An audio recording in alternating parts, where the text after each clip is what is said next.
ਇਕ ਓੰਕਾਰ ਸਤਨਾਮ ਕਰਤਾ ਪੁਰਖ ਨਿਰਭਉ ਨਿਰਵੈਰ ਅਕਾਲ ਮੂਰਤ ਅਜੂਨੀ ਸੈਭੰ ਗੁਰ ਪ੍ਰਸਾਦ।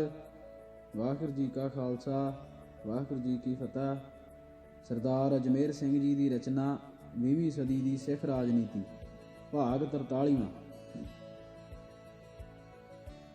ਅੰਮ੍ਰਿਤਸਰ ਦੇ ਖੂਨੀ ਕਾਂਡ ਤੋਂ ਬਾਅਦ ਦੇਸ਼ ਭਰ ਦੀਆਂ ਹਿੰਦੂ ਫਿਰਕਾ ਪ੍ਰਸਤ ਤਾਕਤਾਂ, ਖਾਸ ਕਰਕੇ ਉੱਤਰੀ ਖੇਤਰ ਦਾ ਆਰੀਆ ਸਮਾਜੀ ਲਾਣਾ ਨਿਰੰਕਾਰੀਆਂ ਦੀ ਡਟਵੀਂ ਮਦਦ ਤੇ ਨਿੱਤਰ ਆਇਆ। ਕੇਂਦਰੀ ਹੁਕਮਰਾਨਾਂ ਤੋਂ ਲੈ ਕੇ ਅਫਸਰਸ਼ਾਹੀ ਤੱਕ, ਨਿਆਂਪਾਲਕਾਂ ਤੋਂ ਲੈ ਕੇ ਮੀਡੀਏ ਤੱਕ ਸਭ ਨੇ ਇੱਕ ਜ਼ਬਾਨ ਹੋ ਕੇ ਉਲਟਾ ਸਿੱਖਾਂ ਨੂੰ ਨਿਰੰਕਾਰੀਆਂ ਨਾਲ ਵਧੀਕੀ ਕਰਨ ਲਈ ਕਸੂਰਵਾਰ ਠਹਿਰਾਉਣਾ ਅਤੇ ਨਿਰੰਕਾਰੀਆਂ ਨੂੰ ਇੱਕ ਮਜ਼ਲੂਮ ਧਿਰ ਦੇ ਰੂਪ ਵਿੱਚ ਪੇਸ਼ ਕਰਨਾ ਸ਼ੁਰੂ ਕਰ ਦਿੱਤਾ। ਪ੍ਰੈਸ ਅੰਦਰ ਆਮ ਹੀ ਸਿੱਖਾਂ ਨੂੰ ਨਿਰੰਕਾਰੀ ਮੱਤ ਦੇ ਧਰਮ ਪ੍ਰਚਾਰ ਕਰਨ ਦੇ ਜਮਹੂਰੀ ਹੱਕ ਪ੍ਰਤੀ ਅਸਹਿਣਸ਼ੀਲਤਾ ਦਿਖਾਉਣ ਦੇ ਦੋਸ਼ੀ ਠਹਿਰਾਇਆ ਜਾਣ ਲੱਗਾ।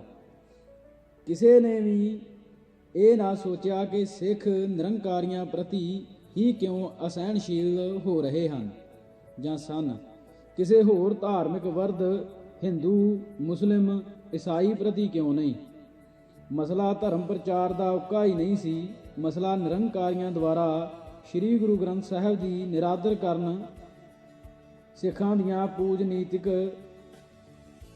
ਇਤਿਹਾਸਕ ਹਸਤੀਆਂ ਤੇ ਗੁਰੂ ਸਾਹਿਬਾਨ ਦੀਆਂ ਰੀਸਾਂ ਕਰਨ ਵਰਗੀਆਂ ਹਿਮਾਕਤਾਂ ਕਰਨ ਅਤੇ ਸਿੱਖ ਧਰਮ ਦੇ ਸਿਧਾਂਤਾਂ, ਸਿੱਖਿਆਵਾਂ ਤੇ ਪਰੰਪਰਾਵਾਂ ਦਾ ਕੋਝਾ ਮਜ਼ਾਕ ਉਡਾਉਣਾ ਹੈ।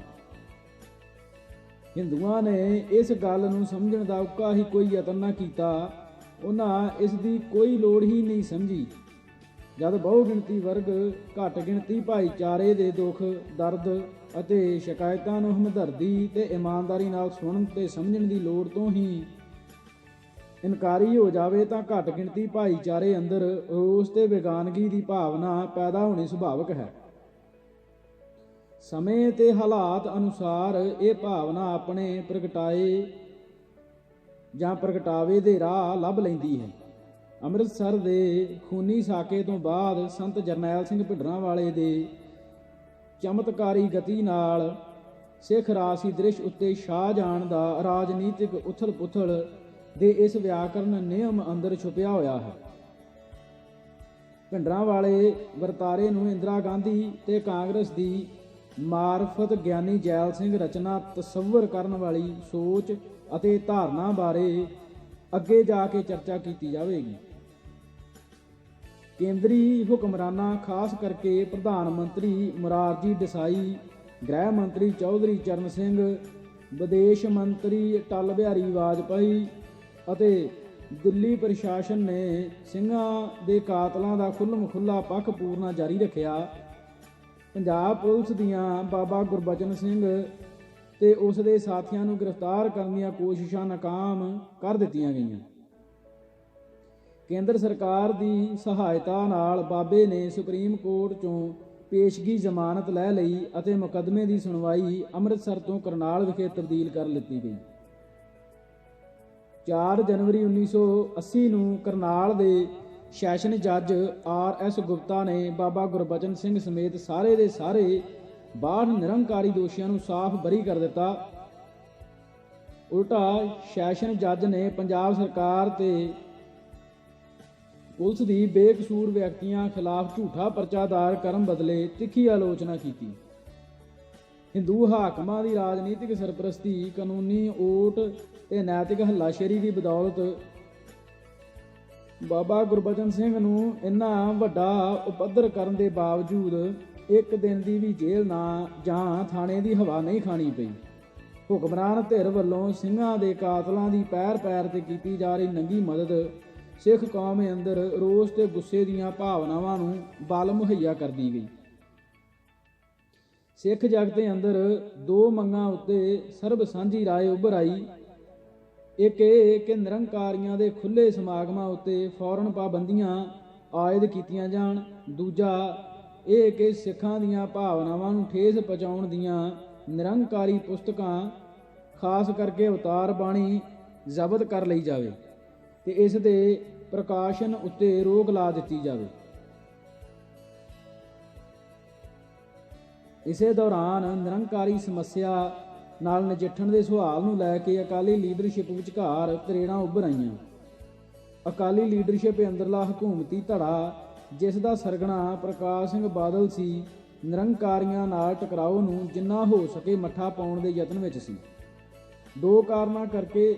ਇੱਕ ਤਾਂ ਇਸ ਵਰਗ ਨਾਲ ਸੰਬੰਧਿਤ ਜ਼ਿਆਦਾਤਰ ਵਿਅਕਤੀ ਅਜਿਹੇ ਸਨ ਜੋ ਧਾਰਮਿਕ ਪੱਖ ਤੋਂ ਬਹੁਤੇ ਸ਼ਰਧਾਵਾਨ ਤੇ ਸੰਵੇਦਨਸ਼ੀਲ ਨਹੀਂ ਸਨ, ਯਾਨੀ ਕਿ ਉਹ ਧਾਰਮਿਕ ਤਬੀਅਤ ਦੇ ਨਹੀਂ ਸਗੋਂ ਵੱਧ ਰਾਜਸੀ ਕਿਸਮ ਦੇ ਵਿਅਕਤੀ ਸਨ। ਇਸ ਕਰਕੇ ਨਿੱਜੀ ਪੱਧਰ ਤੇ ਉਹਨਾਂ ਨੂੰ ਨਿਰੰਕਾਰੀ ਸਰਗਰਮੀਆਂ ਦੀ ਕੋਈ ਬਹੁਤੀ ਚੁਭਣ ਮਹਿਸੂਸ ਨਹੀਂ ਸੀ ਹੁੰਦੀ।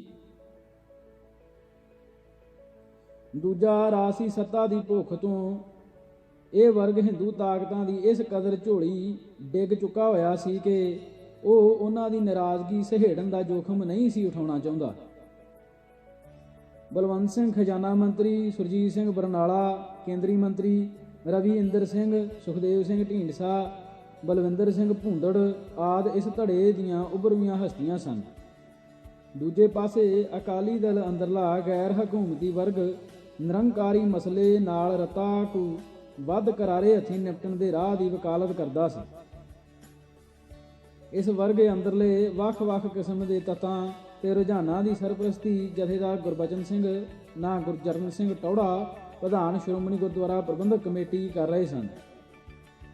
ਇਸ ਵਰਗ ਦਾ ਇਹ ਰੁਖ ਦੋ ਗੱਲਾਂ ਤੋਂ ਨਿਰਧਾਰਿਤ ਹੋ ਰਿਹਾ ਸੀ। ਇੱਕ ਤਾਂ ਅਕਾਲੀ ਆਗੂਆਂ ਦੀ ਉੱਪਰ ਬਿਆਨੀ ਨਵੀਨ ਧਾਰਾ ਦੇ ਉਲਟ ਟਕਸਾਲੀ ਅਕਾਲੀ ਧਾਰਾ, ਯਾਨੀ ਕਿ ਜਥੇਦਾਰ ਵਰਗ ਨਾਲ ਸੰਬੰਧਿਤ ਵਿਅਕਤੀ ਥੋੜ੍ਹੀ ਵੱਖਰੀ ਵਿਚਾਰਧਾਰਕ ਤਾਸੀਰ ਤੇ ਅਲੱਗ ਕਿਸਮ ਦੀ ਸ਼ਖਸੀ ਬਣਤਰ ਦੀ ਵਜ੍ਹਾ ਕਰਕੇ ਧਰਮ ਦੇ ਮਾਮਲੇ 'ਚ ਵੱਧ ਸੰਵੇਦਨਸ਼ੀਲਤਾ ਦਾ ਪ੍ਰਗਟਾਵਾ ਕਰ ਰਹੇ ਸਨ। ਦੂਜਾ, ਹਕੂਮਤੀ ਤਾਣੇ ਬਾਣੇ ਦਾ ਸਿੱਧੇ ਰੂਪ 'ਚ ਅੰਗ ਨਾ ਹੋਣ ਕਰਕੇ ਉਹ ਹਿੰਦੂਵਾਦੀ ਤਾਕਤਾਂ ਦਾ ਉਹਨਾਂ ਦਬਾਅ ਤੇ ਝੇਬ ਨਹੀਂ ਸਨ ਮੰਨਦੇ, ਕਿਉਂਕਿ ਹਕੂਮਤੀ ਧੜੇ ਦੀ ਤੁਲਨਾ ਵਿੱਚ ਗੈਰ ਹਕੂਮਤੀ ਵਰਗ ਕੋਲ ਗਵਾਉਣ ਲਈ ਬਹੁਤਾ ਕੁਝ ਨਹੀਂ ਸੀ। ਅਕਾਲੀ ਲੀਡਰਸ਼ਿਪ ਅੰਦਰ ਉੱਭਰ ਵਿਕਸ ਰਹੀ ਇਹ ਤਰੇੜ ਨਿਰੰਕਾਰੀ ਕਾਂਡ ਸਦਕਾ ਪੈਦਾ ਹੋਈ ਚੁਣੌਤੀ ਭਰਪੂਰ ਸਥਿਤੀ ਦਾ ਨਤੀਜਾ ਵੀ ਸੀ ਤੇ ਮੋੜਵੇਂ ਰੂਪ ਵਿੱਚ ਇਸ ਸਥਿਤੀ ਉੱਤੇ ਆਪਣਾ ਗੂੜਾ ਪਰਛਾਵਾਂ ਵੀ ਛੱਡ ਰਹੀ ਸੀ। ਜਦ ਪੰਜਾਬ ਸਰਕਾਰ ਨੇ ਨਿਰੰਕਾਰੀ ਸਮਾਗਮਾਂ ਉੱਤੇ ਪਾਬੰਦੀ ਲਾਉਣ ਦੀ ਮੰਗ ਦਾ ਕੋਈ ਹੁੰਗਾਰਾ ਨਾ ਭਰਿਆ ਤਾਂ ਅਗਸਤ ਦੇ ਦੂਜੇ ਹਫ਼ਤੇ ਸੰਤ ਜਰਨੈਲ ਸਿੰਘ ਨੇ ਨਿਰੰਕਾਰੀਆਂ ਦੇ ਸਪਤਾਹਕ ਸਮਾਗਮਾਂ ਐਤਵਾਰੀ ਸਤਸੰਗ ਨੂੰ ਜ਼ਬਰਦਸਤੀ ਰੋਕਣ ਦਾ ਐਲਾਨ ਕਰ ਦਿੱਤਾ।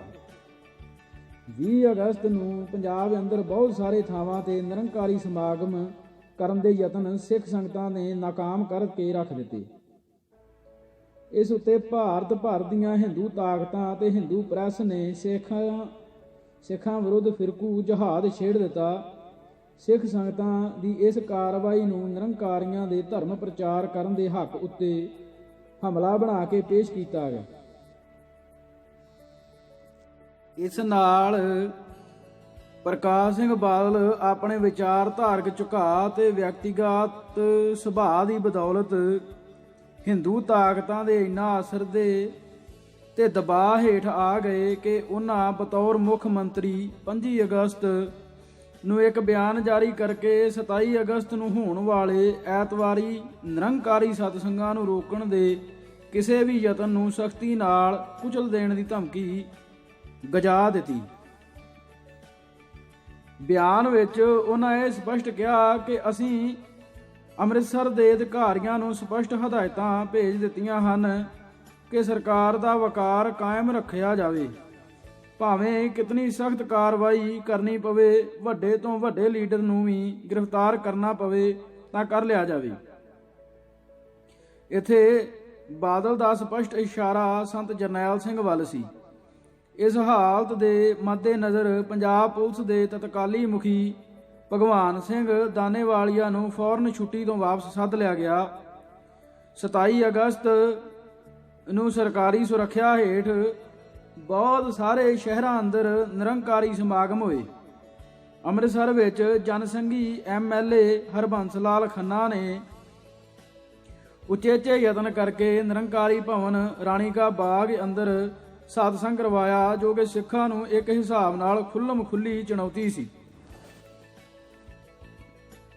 ਇਸੇ ਦੌਰਾਨ ਦੇਸ਼ ਪ੍ਰਦੇਸ਼ ਅੰਦਰ ਸਿੱਖਾਂ, ਖਾਸ ਕਰਕੇ ਸ਼ਹਿਰੀ ਸਿੱਖ ਸੰਗਤਾਂ ਨੇ ਨਿਰੰਕਾਰੀ ਸਮਾਗਮਾਂ ਖਿਲਾਫ ਰੋਸ ਭਰੇ ਜਲਸਿਆਂ ਜਲੂਸਾਂ ਦਾ ਤਾਂਤਾ ਬੰਨ੍ਹ ਦਿੱਤਾ। 26 ਸਤੰਬਰ 1978 ਨੂੰ ਕਾਨਪੁਰ ਵਿੱਚ ਸਿੱਖਾਂ ਦੇ ਇੱਕ ਅਜਿਹੇ ਹੀ ਪੁਰਅਮਨ ਅਤੇ ਬਾਜ਼ਾਬਤਾ ਜਲੂਸ ਉੱਤੇ ਪੁਲਿਸ ਨੇ ਗੋਲੀਆਂ ਦੀ ਬੁਛਾੜ ਕਰ ਦਿੱਤੀ, ਜਿਸ ਨਾਲ 13 ਸਿੰਘ ਥਾਂ ਤੇ ਸ਼ਹੀਦ ਹੋ ਗਏ ਤੇ 74 ਦੇ ਕਰੀਬ ਜ਼ਖਮੀ ਹੋ ਗਏ। ਇਸ ਕਤਲੇਆਮ ਨੇ ਸਿੱਖ ਪੰਥ ਦੇ ਪਹਿਲਾਂ ਹੀ ਰਿਸਦੇ ਜ਼ਖਮਾਂ ਉੱਤੇ ਹੋਰ ਨਸ਼ਰਤ ਫੇਰ ਦਿੱਤਾ। ਦੇਸ਼ ਪ੍ਰਦੇਸ਼ ਅੰਦਰ ਸਿੱਖ ਸੰਗਤਾਂ ਨੇ ਇਸ ਵਹਿਸ਼ੀ ਕਤਲੇਆਮ ਦੇ ਖਿਲਾਫ ਹੜਤਾਲਾਂ ਮੁਜ਼ਾਹਰੇ ਕਰਕੇ ਹਿੰਦੂ ਹਾਕਮਾਂ ਨੂੰ ਤਿੱਖੀ ਫਿਟਕਾਰ ਪਾਈ। ਅਜਿਹੇ ਉਤੇਜਨਾ ਭਰੇ ਮਾਹੌਲ ਅੰਦਰ ਬਾਦਲ ਸਰਕਾਰ ਦੀ ਨਿਰੰਕਾਰੀ ਮਸਲੇ ਪ੍ਰਤੀ ਅਪਣਾਈ ਦੱਬੂ ਪਹੁੰਚ ਅਕਾਲੀ ਸਭਾ ਨੂੰ ਬੁਰੀ ਤਰ੍ਹਾਂ ਚੁਭਣ ਲੱਗ ਪਈ ਅਤੇ ਉਹਨਾਂ ਦਾ ਆਪਣੀ ਸਰਕਾਰ ਤੋਂ ਮੂੰਹ ਭੰਗ ਹੋਣ ਲੱਗਾ। ਇਸ ਦੇ ਨਾਲ ਹੀ ਅਕਾਲੀ ਲੀਡਰਸ਼ਿਪ ਅੰਦਰਲੇ ਕੁਝ ਹਿੱਸਿਆਂ ਨੇ ਹਕੂਮਤੀ ਧੜੇ ਨਾਲ ਆਪਣੇ ਵਖਰੇਵੇਂ ਤੇ ਨਾਰਾਜ਼ਗੀ ਦਾ ਖੁੱਲ੍ਹਾ ਪ੍ਰਗਟਾਵਾ ਕਰਨਾ ਸ਼ੁਰੂ ਕਰ ਦਿੱਤਾ। ਇਸ ਤਰ੍ਹਾਂ ਚੁਫੇਰਿਓਂ ਘਿਰੇ ਹਕੂਮਤੀ ਧੜੇ ਦੇ ਪੈਰਾਂ ਹੇਠੋਂ ਤੇਜ਼ੀ ਨਾਲ ਜ਼ਮੀਨ ਖਿਸਕਣ ਲੱਗੀ।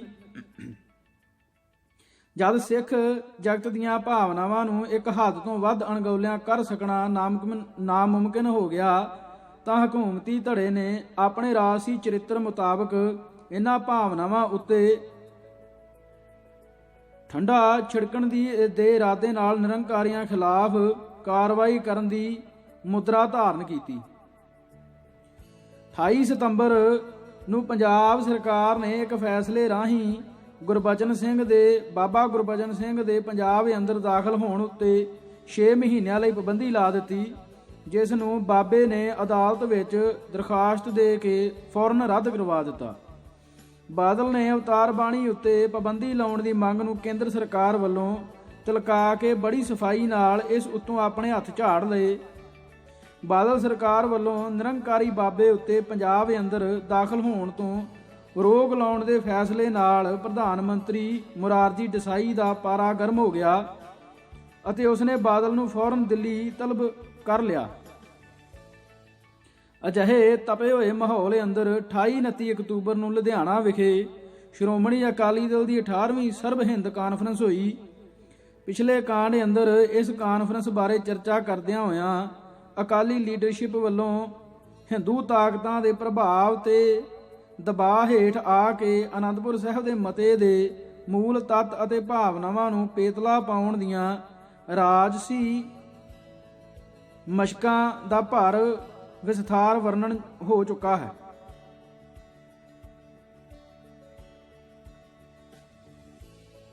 ਕਾਨਫਰੰਸ ਅੰਦਰ ਅੱਡ-ਅੱਡ ਅਕਾਲੀ ਆਗੂਆਂ ਨੇ ਨਿਰੰਕਾਰੀ ਮਸਲੇ ਦਾ ਜ਼ਿਕਰ ਕਰਨ ਵੇਲੇ ਆਪੋ ਆਪਣੇ ਦ੍ਰਿਸ਼ਟੀਕੋਣ ਅਤੇ ਰਾਜਸੀ ਹਿੱਤਾਂ ਤੇ ਸਹੂਲਤਾਂ ਨੂੰ ਮੁੱਖ ਰੱਖਦਿਆਂ ਹੋਇਆਂ ਅੱਡ-ਅੱਡ ਸੁਰ ਅਪਣਾਈ। ਹਕੂਮਤੀ ਧੜੇ ਨੇ ਇਸ ਮਸਲੇ ਨੂੰ ਉਛਾਲਣ ਤੋਂ ਗੁਰੇਜ਼ ਕਰਨ ਦੀ ਸੁਚੇਤ ਪਹੁੰਚ ਅਪਣਾਈ। ਇਸ ਦੇ ਬਾਵਜੂਦ ਇਹ ਮਸਲਾ ਕਾਨਫਰੰਸ ਉੱਤੇ ਛਾਇਆ ਰਿਹਾ। ਹਕੂਮਤੀ ਧੜੇ ਨਾਲ ਖਫਾ ਆਗੂਆਂ ਨੇ ਆਪਣੇ ਭਾਸ਼ਣਾਂ ਅੰਦਰ ਅਸਿੱਧੇ ਢੰਗ ਨਾਲ ਪੰਜਾਬ ਸਰਕਾਰ ਦੀ ਨਾ ਅਹਿਲੀਅਤ ਦੀ ਤਿੱਖੀ ਆਲੋਚਨਾ ਕੀਤੀ, ਪਰ ਭਾਸ਼ਣਬਾਜ਼ੀ ਤੋਂ ਵੱਧ ਕੇ ਕਾਨਫਰੰਸ ਨੇ ਅਕਾਲੀ ਦਲ ਤੇ ਸਰਕਾਰ ਦੀ ਪੱਧਰ ਤੇ ਇਸ ਸਮੱਸਿਆ ਨਾਲ ਨਜਿੱਠਣ ਬਾਰੇ ਨਾ ਕੋਈ ਠੋਸ ਨੀਤੀ ਦਿਸ਼ਾ ਨਿਰਧਾਰਿਤ ਕੀਤੀ ਅਤੇ ਨਾ ਕੋਈ ਕਾਰਗਰ ਫੈਸਲਾ ਹੀ ਲਿਆ।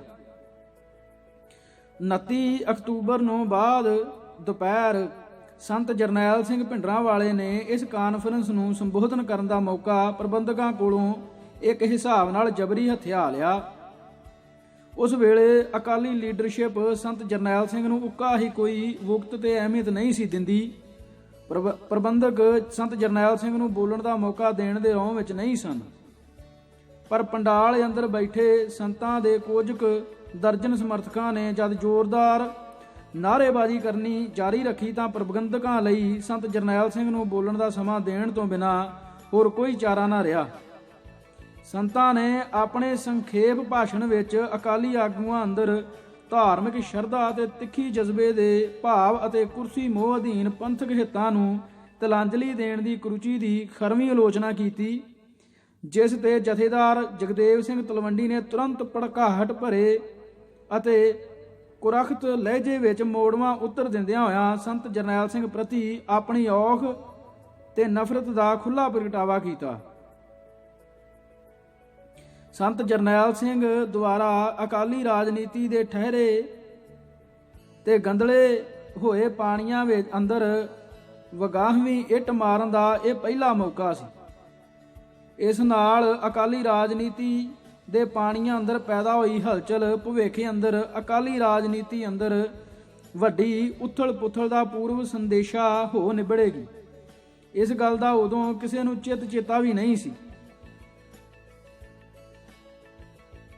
ਅਕਾਲੀ ਆਗੂਆਂ ਨੇ ਅਜੇ ਲੁਧਿਆਣਾ ਕਾਨਫਰੰਸ ਦਾ ਸਕੇਵਾਂ ਵੀ ਨਹੀਂ ਸੀ ਲਾਇਆ ਕਿ 5 ਨਵੰਬਰ ਨੂੰ ਦਿੱਲੀ ਦੇ ਗੁਰਦੁਆਰਾ ਬੰਗਲਾ ਸਾਹਿਬ ਤੋਂ ਰੋਸ ਮਾਰਚ ਕੱਢ ਰਹੇ ਸਿੱਖਾਂ ਉੱਪਰ ਪੁਲਿਸ ਨੇ ਗੋਲੀ ਚਲਾ ਕੇ 3 ਸਿੰਘਾਂ ਨੂੰ ਸ਼ਹੀਦ ਤੇ 9 ਨੂੰ ਜ਼ਖਮੀ ਕਰ ਦਿੱਤਾ। ਸਿੱਖ ਰਾਮਲੀਲਾ ਮੈਦਾਨ ਵਿਖੇ ਹੋ ਰਹੇ ਨਿਰੰਕਾਰੀ ਸੰਮੇਲਨ ਦੇ ਖਿਲਾਫ ਮੁਜ਼ਾਹਰਾ ਕਰ ਰਹੇ ਸਨ।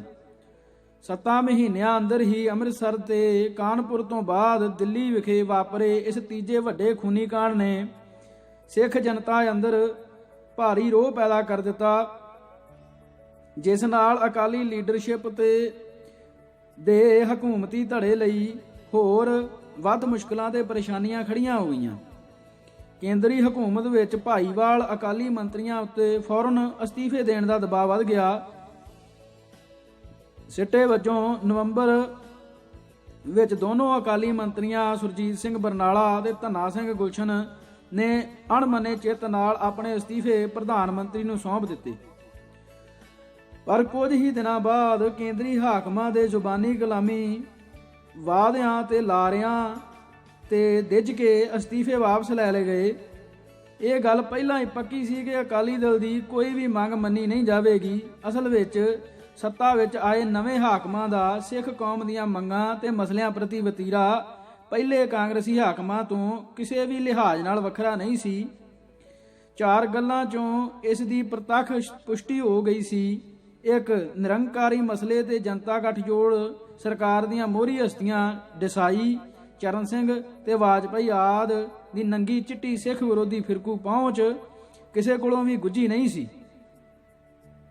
ਦੂਜਾ, ਜਦ ਜਨਤਾ ਸਰਕਾਰ ਨੇ 1978 ਵਿੱਚ ਦੇਸ਼ ਅੰਦਰ ਘੱਟ ਗਿਣਤੀ ਧਾਰਮਿਕ ਭਾਈਚਾਰਿਆਂ ਦੇ ਹਿੱਤਾਂ ਦੀ ਦੇਖਭਾਲ ਕਰਨ ਲਈ ਕੌਮੀ ਘੱਟ ਗਿਣਤੀ ਕਮਿਸ਼ਨ ਕਾਇਮ ਕਰਨ ਦਾ ਫੈਸਲਾ ਕੀਤਾ ਤਾਂ ਮੁਰਾਰਜੀ ਦੇਸਾਈ ਤੇ ਚੌਧਰੀ ਚਰਨ ਸਿੰਘ ਨੇ ਸਿੱਖਾਂ ਨੂੰ ਹਿੰਦੂਆਂ ਨਾਲੋਂ ਵੱਖਰਾ ਭਾਈਚਾਰਾ ਮੰਨਣ ਤੋਂ ਇਨਕਾਰ ਕਰ ਦਿੱਤਾ ਅਤੇ ਸਿੱਖਾਂ ਨੂੰ ਇਸ ਕਮਿਸ਼ਨ ਵਿੱਚ ਸ਼ਾਮਲ ਕਰਨ ਤੋਂ ਸਾਫ਼ ਜਵਾਬ ਦੇ ਦਿੱਤਾ। ਤੀਜਾ, ਪੰਜਾਬੀ ਸੂਬਾ ਕਾਇਮ ਕਰਨ ਵੇਲੇ ਪੰਜਾਬ ਨਾਲ ਜੋ ਨੰਗੀ ਦਰਿਆਤ ਵਰਤੀ ਗਈ ਸੀ ਅਤੇ ਇਸ ਕੋਲੋਂ ਬੇਇਨਾਮੀ ਜਾਂ ਬੇਈਮਾਨੀ ਤੇ ਧੱਕੇਸ਼ਾਹੀ ਨਾਲ ਇਸ ਦੀ ਰਾਜਧਾਨੀ ਪੰਜਾਬੀ ਬੋਲਦੇ ਇਲਾਕੇ ਦਰਿਆਈ ਪਾਣੀ ਤੇ ਹੈੱਡ ਵਰਕਸ ਹਥਿਆ ਲਏ ਗਏ ਸਨ। ਜਨਤਾ ਸਰਕਾਰ ਨੇ ਇਹਨਾਂ ਚੋਂ ਇੱਕ ਵੀ ਬੇਇਨਸਾਫੀ ਨੂੰ ਦੂਰ ਕਰਨ ਜਾਂ ਇਸ ਵਿੱਚ ਨਾ ਸਿਰਫ ਕੋਈ ਰੁਚੀ ਨਾ ਦਿਖਾਈ, ਸਗੋਂ ਇਹਨਾਂ ਵਧੀਕੀਆਂ ਨੂੰ ਪੱਕੇ ਪੈਰੀਂ ਕਰਨ ਦੀ ਬਦਨੀਤੀ ਦਾ ਖੁੱਲ੍ਹਾ ਪ੍ਰਗਟਾਵਾ ਕੀਤਾ ਗਿਆ।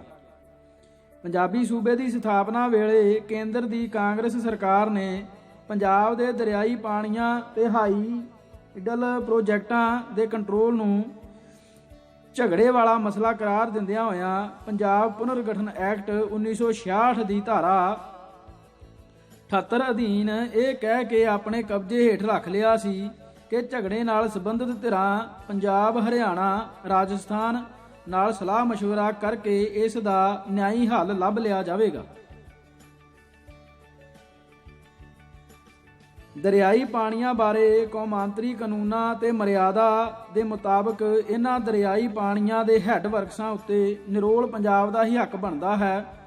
ਇਸ ਨੂੰ ਝਗੜੇ ਵਾਲਾ ਮਸਲਾ ਕਰਾਰ ਦੇਣਾ ਪੰਜਾਬ ਨਾਲ ਸ਼ਰੀਹਣ ਬੇਇਨਸਾਫੀ ਹੈ, ਜਿਸ ਚੋਂ ਹਿੰਦੂ ਹਾਕਮਾਂ ਦੀ ਸਿੱਖਾਂ ਪ੍ਰਤੀ ਮੰਦ ਭਾਵਨਾ ਪ੍ਰਗਟ ਹੁੰਦੀ ਹੈ। ਇਹ ਮੰਦਭਾਵਨਾ ਉਸ ਵੇਲੇ ਖੁੱਲ੍ਹ ਕੇ ਬਾਹਰ ਆ ਗਈ ਜਦ ਐਮਰਜੈਂਸੀ ਦੌਰਾਨ ਇੰਦਰਾ ਗਾਂਧੀ ਨੇ 25 ਮਾਰਚ 1976 ਨੂੰ ਦਰਿਆਈ ਪਾਣੀਆਂ ਬਾਰੇ ਆਪ ਹੁਦਰੇ ਢੰਗ ਨਾਲ ਨਿਰਣਾ ਸੁਣਾ ਦਿੱਤਾ, ਜਿਸ ਮੁਤਾਬਕ ਪੰਜਾਬ ਦੇ ਪਾਣੀਆਂ ਦਾ 3/4 ਹਿੱਸਾ ਗੁਆਂਢੀ ਰਾਜਾਂ ਦੀ ਝੋਲੀ ਪਾ ਦਿੱਤਾ ਗਿਆ। ਇੰਦਰਾ ਗਾਂਧੀ ਦੇ ਦਾਸ ਵਾਲਾ ਦਰਜਾ ਰੱਖਣ ਵਾਲੇ ਗਿਆਨੀ ਜੈਲ ਸਿੰਘ ਵਰਗੇ ਮੁੱਖ ਮੰਤਰੀ ਲਈ ਵੀ ਇੰਨੀ ਨੰਗੀ ਤੇ ਵੱਡੀ ਬੇਇਨਸਾਫੀ ਸੰਘੋਂ ਲੰਘਾਉਣੀ ਮੁਸ਼ਕਲ ਹੋ ਗਈ। ਪਰ ਗੁਲਾਮ ਕੀ ਤੇ ਉਜ਼ਰ ਕੀ, ਇੰਦਰਾ ਅਵਾਰਡ ਦੇ ਨਾਂ ਨਾਲ ਜਾਣਿਆ ਜਾਂਦਾ ਇਹ ਫੈਸਲਾ ਧੱਕੇ ਨਾਲ ਪੰਜਾਬ ਦੇ ਸਿਰ ਮੜ ਦਿੱਤਾ ਗਿਆ। ਐਮਰਜੈਂਸੀ ਦੀ ਇਹ ਸਭ ਤੋਂ ਵੱਡੀ ਵਧੀਕੀ ਸੀ ਜੋ ਪੰਜਾਬ ਦੇ ਹਿੱਤਾਂ ਲਈ ਬਹੁਤ ਘਾਤਕ ਸੀ। ਜਨਤਾ ਆਗੂ ਐਮਰਜੈਂਸੀ ਦੀਆਂ ਵਧੀਕੀਆਂ ਦੇ ਖਿਲਾਫ ਜਨਤਕ ਰੌਂ ਦੀ ਛਲ ਉੱਤੇ ਸਵਾਰ ਹੋ ਕੇ ਦਿੱਲੀ ਦੇ ਤਖਤ ਉੱਤੇ ਬਿਰਾਜਮਾਨ ਹੋਏ ਸਨ ਅਤੇ ਉਹਨਾਂ ਨੇ ਇਹਨਾਂ ਵਧੀਕੀਆਂ ਨੂੰ ਦੂਰ ਕਰਨ ਦੇ ਖੁੱਲ੍ਹੇ ਵਾਅਦੇ ਕੀਤੇ ਸਨ। ਜਦ ਪੰਜਾਬ ਨਾਲ ਹੋਈ ਇਸ ਰੜਕਵੀਂ ਵਧੀਕੀ ਦੀ ਗੱਲ ਆਈ ਤਾਂ ਡਿਸਾਈ ਸਰਕਾਰ ਨੇ ਇਸ ਪਾਸੇ ਕੰਨ ਕਰਨ ਤੋਂ ਚਿੱਟਾ ਜਵਾਬ ਦੇ ਦਿੱਤਾ। ਇਸੇ ਦੌਰਾਨ ਪ੍ਰਕਾਸ਼ ਸਿੰਘ ਬਾਦਲ ਦੀ ਅਗਵਾਈ ਹੇਠਲੀ ਅਕਾਲੀ ਜਨਤਾ ਗੱਠਜੋੜ ਸਰਕਾਰ ਨੇ ਕੇਂਦਰੀ ਹਾਕਮਾਂ ਕੋਲ ਸਤਲੁਜ ਯਮੁਨਾ ਲਿੰਕ ਨਹਿਰ, ਜਿਸ ਰਾਹੀਂ ਹਰਿਆਣਾ ਨੂੰ ਪੰਜਾਬ ਦੇ ਦਰਿਆਵਾਂ ਦਾ ਪਾਣੀ ਭੇਜਿਆ ਜਾਣਾ ਸੀ, ਦੀ ਉਸਾਰੀ ਕਰਨਾ ਮੰਨ ਲਿਆ ਅਤੇ ਇਸ ਮਕਸਦ ਲਈ ਕੇਂਦਰ ਸਰਕਾਰ ਕੋਲੋਂ 1 ਕਰੋੜ ਰੁਪਏ ਦੀ ਰਾਸ਼ੀ ਵੀ ਵਸੂਲ ਪਾ ਲਈ ਅਤੇ ਧਾਰਾ 77A ਅਧੀਨ ਜ਼ਮੀਨ ਅਕਵਾਇਰ ਕਰਨ ਦੀ ਕਾਰਵਾਈ ਵੀ ਆਰੰਭ ਦਿੱਤੀ। ਚੌਥੀ ਗੱਲ, ਐਮਰਜੈਂਸੀ ਦੌਰਾਨ ਕਾਂਗਰਸ ਸਰਕਾਰ ਨੇ ਇੱਕ ਆਰਡੀਨੈਂਸ ਜਾਰੀ ਕਰਕੇ ਦੇਸ਼ ਦੀਆਂ ਹਥਿਆਰਬੰਦ ਫੌਜਾਂ ਅੰਦਰ ਰਾਜਾਂ ਦੀ ਨੁਮਾਇੰਦਗੀ ਨੂੰ ਵਸੋਂ ਦੇ ਅਨੁਪਾਤ ਨਾਲ ਜੋੜ ਦਿੱਤਾ। ਇਸ ਫੈਸਲੇ ਦਾ ਸਪਸ਼ਟ ਉਦੇਸ਼ ਫੌਜ ਅੰਦਰ ਸਿੱਖਾਂ ਦੀ ਨੁਮਾਇੰਦਗੀ ਘਟਾਉਣਾ ਸੀ, ਕਿਉਂਕਿ ਇੱਕ ਸੂਰਬੀਰ ਤੇ ਲੜਾਕੂ ਕੌਮ ਹੋਣ ਦੇ ਨਾਤੇ ਸਿੱਖਾਂ ਨੂੰ ਬਰਤਾਨਵੀ ਰਾਜ ਵੇਲੇ ਤੋਂ ਹੀ ਭਾਰਤੀ ਫੌਜ ਦੀ ਰੀੜ੍ਹ ਦੀ ਹੱਡੀ ਮੰਨਿਆ ਜਾਂਦਾ ਸੀ ਅਤੇ ਉਹਨਾਂ ਦੀ ਫੌਜ ਅੰਦਰ ਨੁਮਾਇੰਦਗੀ ਵਸੋਂ ਦੇ ਅਨੁਪਾਤ ਨਾਲੋਂ ਕੋਈ 10 ਗੁਣਾ ਵਧੇਰੇ ਸੀ। ਸਰਕਾਰ ਦੇ ਨਵੇਂ ਫੈਸਲੇ ਦਾ ਸਿੱਖ ਭਾਈਚਾਰੇ ਉੱਤੇ ਨਾ ਸਿਰਫ ਰਾਜਸੀ ਪੱਖ ਤੋਂ ਸਗੋਂ ਰੁਜ਼ਗਾਰ ਦੇ ਪੱਖ ਤੋਂ ਵੀ ਬਹੁਤ ਮਾਰੂ ਅਸਰ ਪੈਂਦਾ ਸੀ। ਇਸ ਕਰਕੇ ਅਕਾਲੀ ਦਲ ਨੇ ਇਸ ਫੈਸਲੇ ਦਾ ਪੁਰਜ਼ੋਰ ਵਿਰੋਧ ਕਰਦਿਆਂ ਹੋਇਆਂ ਫੌਜੀ ਭਰਤੀ ਬਾਰੇ ਚੱਲੀ ਆਉਂਦੀ ਪਰੰਪਰਾ ਨੂੰ ਜਾਰੀ ਰੱਖਣ ਦੀ ਮੰਗ ਕੀਤੀ। ਜਦ ਅਕਾਲੀ ਵਫਦ ਨੇ ਇਸ ਬਾਰੇ ਪ੍ਰਧਾਨ ਮੰਤਰੀ ਮੁਰਾਰਜੀ ਦੇਸਾਈ ਨਾਲ ਗੱਲਬਾਤ ਕੀਤੀ ਤਾਂ ਉਸ ਨੇ ਇਸ ਮੰਗ ਨੂੰ ਹਕਾਰਤ ਨਾਲ ਠੁਕਰਾ ਦਿੱਤਾ। ਸੋ ਕੁੱਲ ਮਿਲਾ ਕੇ ਅਕਾਲੀ ਦਲ ਦਾ ਜਨਤਾ ਪਾਰਟੀ ਨਾਲ ਸਾਂਝੀ ਸਰਕਾਰ ਬਣਾਉਣ ਦਾ ਤਜਰਬਾ ਬਹੁਤਾ ਉਤਸ਼ਾਹੀ ਸਾਬਤ ਨਾ ਹੋਇਆ। ਨਿਰਾ ਇਸ ਕਰਕੇ ਨਹੀਂ ਕਿ ਜਨਤਾ ਪਾਰਟੀ ਅੰਦਰ ਸਿੱਖ ਵਿਰੋਧੀ ਸੋਚ ਰੱਖਣ ਵਾਲੇ ਫਿਰਕੂ ਤੱਤਾਂ ਦਾ ਬੋਲਬਾਲਾ ਸੀ। ਇੱਕ ਵੱਡਾ ਕਾਰਨ ਇਹ ਵੀ ਸੀ ਕਿ ਅਕਾਲੀ ਲੀਡਰਸ਼ਿਪ ਅੰਦਰ ਆਪਣੀਆਂ ਮੰਗਾਂ ਦੀ ਧੜੱਲੇ ਨਾਲ ਪੈਰਵਾਈ ਕਰਨ ਦਾ ਨਿਸ਼ਚਾ ਤੇ ਦਮ ਨਹੀਂ ਸੀ। ਹਕੂਮਤੀ ਧੜੇ ਵਿੱਚ ਇਹ ਕਮਜ਼ੋਰੀ ਵੱਧ ਰੜਕਵੀਂ ਸੀ। ਉਹ ਲਗਾਤਾਰ ਜਨਤਾ ਪਾਰਟੀ ਅੰਦਰਲੀਆਂ ਸਿੱਖ ਦੁਸ਼ਮਣ ਤਾਕਤਾਂ ਦੀ ਝੇਪ ਤੇ ਦਬਾਅ ਕਬੂਲ ਕਰਦਾ ਰਿਹਾ। ਉਦਾਹਰਣ ਵਜੋਂ ਮਾਰਕਸਵਾਦੀ ਕਮਿਊਨਿਸਟ ਪਾਰਟੀ ਨੇ ਰਾਜਾਂ ਨੂੰ ਵੱਧ ਅਧਿਕਾਰ ਦੇਣ ਦੀ ਮੰਗ ਦੇ ਪੱਖ ਵਿੱਚ ਲੋਕ ਰਾਏ ਲਾਮਬੰਦ ਕਰਨ ਦੇ ਉਦੇਸ਼ ਨਾਲ 1978 ਵਿੱਚ ਚੰਡੀਗੜ੍ਹ ਵਿਖੇ ਇੱਕ ਪ੍ਰਭਾਵਸ਼ਾਲੀ ਵਿਚਾਰ ਸੈਮੀਨਾਰ ਕਰਨ ਦੀ ਤਜਵੀਜ਼ ਪੇਸ਼ ਕੀਤੀ। CPM ਦਾ ਇਹ ਪ੍ਰਸਤਾਵ ਬਹੁਤ ਹੀ ਉਚਿਤ ਤੇ ਬਾਮੌਕਾ ਸੀ। ਕਾਂਗਰਸ ਦੇ ਗੱਦੀ ਤੋਂ ਲੱਥ ਜਾਣ ਕਰਕੇ ਅਤੇ ਅਕਾਲੀ ਦਲ ਸਮੇਤ ਹੋਰਨਾਂ ਖੇਤਰੀ ਪਾਰਟੀਆਂ ਦੀ ਨਵੀਂ ਸਰਕਾਰ ਦੀ ਸਥਾਪਨਾ ਵਿੱਚ ਅਹਿਮ ਭੂਮਿਕਾ ਹੋਣ ਕਰਕੇ ਸੱਤਾ ਦੇ ਕੇਂਦਰੀਕਰਨ ਦੇ ਰੁਝਾਨ ਉੱਤੇ ਕਰਾਰੀ ਚੋਟ ਕਰਨ ਦਾ ਇਹ ਸੁਨਹਿਰੀ ਮੌਕਾ ਸੀ। ਪ੍ਰਕਾਸ਼ ਸਿੰਘ ਬਾਦਲ ਨੇ ਪਹਿਲਾਂ ਤਾਂ ਇਸ ਪ੍ਰਸਤਾਵ ਤੋਂ ਉਤਸ਼ਾਹਿਤ ਹੋ ਕੇ ਇਸ ਨਾਲ ਆਪਣੀ ਸਹਿਮਤੀ ਪ੍ਰਗਟਾ ਦਿੱਤੀ, ਪਰ ਜਦੋਂ ਕੇਂਦਰੀ ਹਾਕਮਾਂ ਨੇ ਇਸ ਪ੍ਰਤੀ ਆਪਣੀ ਨਾਪਸੰਦਗੀ ਤੇ ਨਾਰਾਜ਼ਗੀ ਦਾ ਸੰਕੇਤ ਦੇ ਦਿੱਤਾ ਤਾਂ ਬਾਦਲ ਨੇ ਆਪਣੀ ਆਦਤਨ ਕਮਜ਼ੋਰੀ ਤੇ ਦੱਬੂਪੁਣੇ ਦਾ ਪ੍ਰਗਟਾਵਾ ਕਰਦਿਆਂ ਹੋਇਆਂ ਝੱਟ ਇਸ ਤਜਵੀਜ਼ ਤੋਂ ਪੈਰ ਪਿਛਾਂਹ ਖਿੱਚ ਲਏ।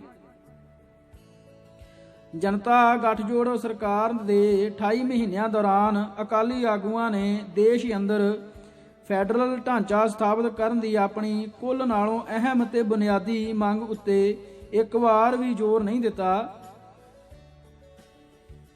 ਅਕਾਲੀ ਮੰਤਰੀਆਂ ਨੇ ਆਪਣੇ ਜਮਾਤੀ ਕਿਰਦਾਰ ਪ੍ਰਤੀ ਸੱਚੇ ਰਹਿੰਦਿਆਂ ਤੇ ਆਪਣੇ ਜਮਾਤੀ ਹਿੱਤਾਂ ਨੂੰ ਪ੍ਰਮੁੱਖ ਰੱਖਦਿਆਂ ਹੋਇਆਂ ਕੌਮੀ ਵਿਕਾਸ ਕੌਂਸਲ ਦੀਆਂ ਮੀਟਿੰਗਾਂ ਅੰਦਰ ਰਾਜਾਂ ਨੂੰ ਵੱਧ ਵਿੱਤੀ ਅਧਿਕਾਰ ਦੇਣ ਦੀ ਜ਼ਰੂਰ ਪੈਰਵਾਈ ਕੀਤੀ, ਪਰੰਤੂ ਰਾਜਸੀ ਖੁਦ ਮੁਖਤਿਆਰੀ ਦੇ ਪੱਖ ਵਿੱਚ ਕਦੇ ਖੁੱਲ੍ਹ ਕੇ ਵੀ ਜ਼ੁਬਾਨ ਨਹੀਂ ਖੋਲ੍ਹੀ। ਅਕਾਲੀ ਦਲ ਨੇ ਜਨਤਾ ਗੱਠਜੋੜ ਸਰਕਾਰ ਦਾ ਧਾਰਮਿਕ ਰਾਜਸੀ ਪੱਖ ਤੋਂ ਇੱਕਮਾਤਰ ਲਾਹਾ ਇਹ ਉਠਾਇਆ ਕਿ 13 ਸਾਲਾਂ ਦੀ ਮੁੱਦਤ ਬਾਅਦ ਮਾਰਚ 1979 ਵਿੱਚ ਸ਼੍ਰੋਮਣੀ ਗੁਰਦੁਆਰਾ ਪ੍ਰਬੰਧਕ ਕਮੇਟੀ ਦੀਆਂ ਚੋਣਾਂ ਕਰਵਾਈਆਂ ਗਈਆਂ। ਕਾਂਗਰਸੀ ਹਾਕਮ 1971 ਤੋਂ ਹੀ ਇਹ ਚੋਣਾਂ ਕਰਵਾਉਣ ਤੋਂ ਲਗਾਤਾਰ ਆਨਾਕਾਨੀ ਕਰਦੇ ਆ ਰਹੇ ਸਨ। ਉਹ ਅਕਾਲੀ ਦਲ ਕੋਲੋਂ ਸ਼੍ਰੋਮਣੀ ਕਮੇਟੀ ਦਾ ਕਬਜ਼ਾ ਹਥਿਆਉਣ ਦੀ ਤਾਕ ਵਿੱਚ ਸਨ ਅਤੇ ਇਸ ਮੰਤਵ ਲਈ ਕਿਸੇ ਢੁਕਵੇਂ ਮੌਕੇ ਤੇ ਬਹਾਨੇ ਦੀ ਤਲਾਸ਼ ਵਿੱਚ ਸਨ। ਅਕਾਲੀ ਆਗੂਆਂ ਨੇ ਕੇਂਦਰ ਦੀ ਜਨਤਾ ਗੱਠਜੋੜ ਸਰਕਾਰ ਨੂੰ ਮਾਰਚ 1979 ਵਿੱਚ ਇਹ ਚੋਣਾਂ ਕਰਵਾਉਣ ਲਈ ਰਜ਼ਾਮੰਦ ਕਰ ਲਿਆ। ਹਮੇਸ਼ਾ ਵਾਂਗ ਇਹਨਾਂ ਚੋਣਾਂ ਵਿੱਚ ਵੀ ਅਕਾਲੀ ਦਲ ਨੂੰ ਭਾਰੀ ਜਿੱਤ ਹਾਸਲ ਹੋਈ। 1940 ਵਿੱਚੋਂ ਉਸਨੇ 136 ਸੀਟਾਂ ਤੇ ਕਬਜ਼ਾ ਕਰ ਲਿਆ। ਇਹਨਾਂ ਚੋਣਾਂ ਅੰਦਰ ਅਕਾਲੀ ਦਲ ਖਿਲਾਫ ਕੁਝ ਗਰਮ ਖਿਆਲੀ ਸੰਗਠਨਾਂ ਦਲ ਖਾਲਸਾ ਆਦਿ ਦੇ ਉਮੀਦਵਾਰ ਬਾਕਾਇਦਾ ਕਮਰ ਕੱਸੇ ਕਰਕੇ ਮੈਦਾਨ ਵਿੱਚ ਉਤਰੇ। ਹਲਕਾ ਬਿਆਸ ਅੰਮ੍ਰਿਤਸਰ ਤੋਂ ਆਲ ਇੰਡੀਆ ਸਿੱਖ ਸਟੂਡੈਂਟ ਫੈਡਰੇਸ਼ਨ ਦੇ ਪ੍ਰਧਾਨ ਅਤੇ ਸਵਰਗਵਾਸੀ ਸੰਤ ਕਰਤਾਰ ਸਿੰਘ ਭਿੰਡਰਾਂਵਾਲੇ ਦੇ ਸੁਪੁੱਤਰ ਭਾਈ ਅਮਰੀਕ ਸਿੰਘ ਦਾ ਮੁਕਾਬਲਾ ਪ੍ਰਸਿੱਧ ਅਕਾਲੀ ਆਗੂ ਜਥੇਦਾਰ ਜੀਵਨ ਸਿੰਘ ਉਮਰਾ ਨੰਗਲ ਨਾਲ ਹੋਇਆ।